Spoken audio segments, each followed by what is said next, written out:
There's no such thing as a free lunch, and it's pretty clear that Spain is going to have to meet certain conditions and possibly in this case give over autonomy and control over its banks to tap into this €100 billion fund that we're seeing coming from the European zone.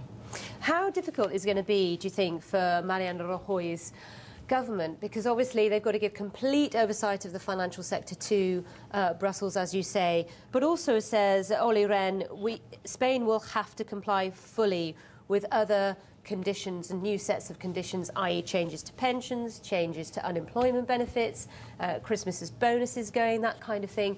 Politically very difficult. It's going to be difficult. It's going to be a hard sell politically, domestically, in terms of the government's record locally. But I think the offset of that is that the government's been giving more time to meet some of its budget deficit conditions. And unlike previous bailout packages, the austerity measures are a lot more phased and gradual. So that might come as some small consolation to the majority of the population. But I think it's still worth watching the potential for any sort of economic unrest. Well, as you say, there's no such thing as a free lunch, is there? But moving on to the Wall Street Journal. And Bob Diamond, more detail about the circumstances under which he departed, what he's having to give up. But I'm wondering how much interest there is in the wider public, in the full detail. I mean, obviously there's a lot of anger, isn't there, at the banking sector, but I wonder how many people are following this in great detail. Yeah, I think Liborgate, as I call it, is probably going to run on for a while. And I think there is some need for the public to know a bit more, because we're going to start seeing more stories come out and unravel now, with Washington, D.C. getting involved, the European Union also taking much more of an interest in it. And for those who are very much angered at any potential scandal here, the fact that he's getting $2 million in severance packages may appear to be a reward, even though we know he's forgone his $20 million bonus. It's a heck of a lot of money, isn't it? It sure is. But in terms of the wider effects of this, I mean, obviously we're waiting to hear what the ramifications will be in the UK, but are you concerned about the fact that this, other banks are being investigated? We have yet to hear the full story by any means. Certainly, and I think, talking about the wider effect, we might even see a new era of banking sector regulation. We've seen a lot of that over the last few years, and I'm sure over the next few days and weeks, more banks, including some of the American ones, will get involved in this particular scandal. And it seems very much as though the issue of corporate governance is going to come to the fore again, isn't it? It's going to be one of the themes that we're going to be looking at. It certainly will, and let's see how London and Brussels deal with the issue going forward. Now, to give us your take on what's going on in Norway, a very interesting story where, strikes were literally going to happen on Tuesday morning, where oil would be stopped, but then a deal was cut in the middle of the night to prevent that from going on. But it's not over by any means yet, is it, this dispute? Tell us what's happening. Not at all. I mean, this dispute centres around Norwegian oil workers wanting to reduce the retirement age to 62. And it's not the first time the government and the unions have been locked in this, but the government almost left it right till the last minute, and this has obviously riled global oil markets. But now global oil prices have eased with this intervention. Now the government has accepted a mandatory arbitration on this issue. But with some of the problems we're seeing in Iran and elsewhere, I think this story is going to run for a while yet.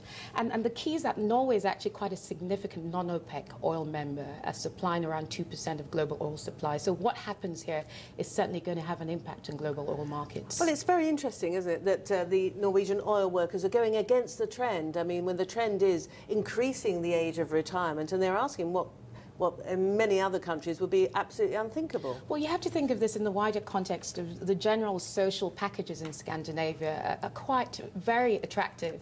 And I think this is the context of the sense of benefits that should go to a country that is a significant oil producer globally. Now, let's have a look at what's going on the political scene in the UK. Obviously, this very difficult decision about reforming the House of Lords that has been overhanging politics in this country for years and years and years. Like 100 years? Yeah, for forever, it would seem. And it just goes to show it's that issue that probably won't get resolved for some time. It won't. And I see this as this plans to democratise the House of Lords, so to speak. It's probably going to be one of the biggest tests for the coalition. It's always been an uneasy and sometimes unhappy marriage between the Lib Dems and the Tories. And it's likely that this will now be put to rest for now. But the rebellion is quite significant from this Tory backbenchers, and Cameron is going to have to do a lot of groundwork to get some of his guys on side.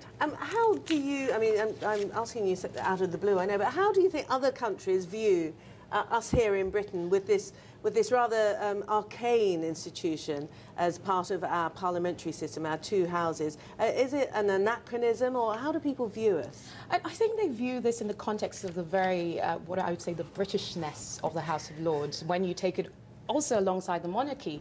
But I think more interesting is that in the context of the list of priorities, when you look at the economy, the double-dip recession cycle, it's probably not seen as something fairly significant globally. Now, number of mothers over 40 dear. trebles in 2 decades apiece in the Telegraph today. Not a surprise, is it, this story? Far from it. I mean, we're seeing an age where women are getting much more financial employment opportunities. Fertility treatments are increasing in their sophistication, so women are choosing to hold off motherhood for much longer. And also because perhaps there's a shortage of men, anyway.